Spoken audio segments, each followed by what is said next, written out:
নমস্কার সবাই। তবলা লেসনে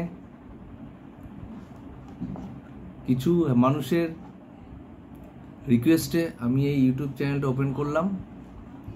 আপনারা এর আগে আমার তবলা অনেক ভিডিও দেখেছেন নিশ্চয়ই। তো আজকে আমি একটা ইন্ট্রোডাকশন দিচ্ছি তবলা সম্বন্ধে, তো সেটা আপনারা দেখুন। আর ভিডিওটি ভালো লাগলে আপনারা অবশ্যই সাবস্ক্রাইব করে দেবেন। তো যেটা ফার্স্ট বলার, এটাকে বলে তবলার ডায়া আর এটাকে বলে তবলার বায়া। তো এই ডায়াতে কিছু পোর্শন আছে। এই ব্ল্যাক কালারটাকে বলছে গাব,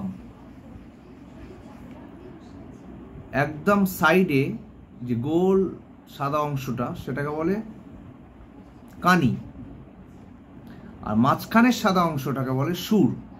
তাহলে গাব, সুর, কানি, গাব, সুর, কানি, এই তিনটে হচ্ছে ডায়ার পোর্শন। আর এইগুলোকে এগুলোকে বলে ছোর। এই ছোর দিয়ে তবলা বাঁধতে হয়। এখানেও আছে যেমন ছোর, এখানেও যেমন ছোর আছে, ঠিক আছে? তো সব মিলিয়ে তবলা বাঁধতে হয়। তো ফার্স্ট যে ইন্ট্রোডাকশন, তবলার যে হাত সেট আপ যেটা ফার্স্ট করতে হয় সেটা হচ্ছে এই গাবের ওপর তিনটে আঙুল দিয়ে, এটাকে বলে তে,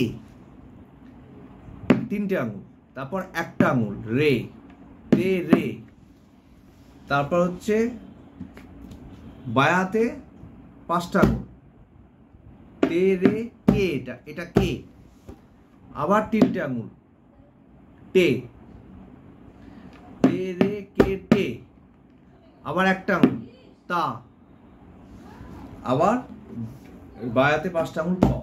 তাহলে কি হচ্ছে তে রে কে টে তা ক, তে রে কে টে তা ক, তে রে কে টে তা ক। মানে 3 1 5 3 1 5 3 1 5 3 1 5। যদি ইংলিশে বলি 3 1 5 3 1 5 3 1 5 3 1 5, ঠিক আছে? তাহলে এটা হচ্ছে ফার্স্ট বিগিনার্সদের জন্য তবলা ফার্স্ট হাত সেটআপে। তে রে কে টে তা ক, তে রে কে টে তা ক, তে রে কে টে তা ক। এটাকে তে, এটাকে রে, এটাকে কে, টে তা ক, তে রে কে টে তা ক। যখন আপনারা তবলা সবাই বাজাবেন, হাতটা একদম লুজ করতে হবে। লুজ না করে কিন্তু হবে না, টাইট করলে হবে না, ঠিক আছে? তো আজকে এইটুকুই থাক। নেক্সট ভিডিওতে আপনারা আবার এর পরবর্তী আলোচনা হবে, ঠিক আছে? যদি ভিডিওটা ভালো লাগে তাহলে আপনারা সাবস্ক্রাইব করে দেবেন। Thank you.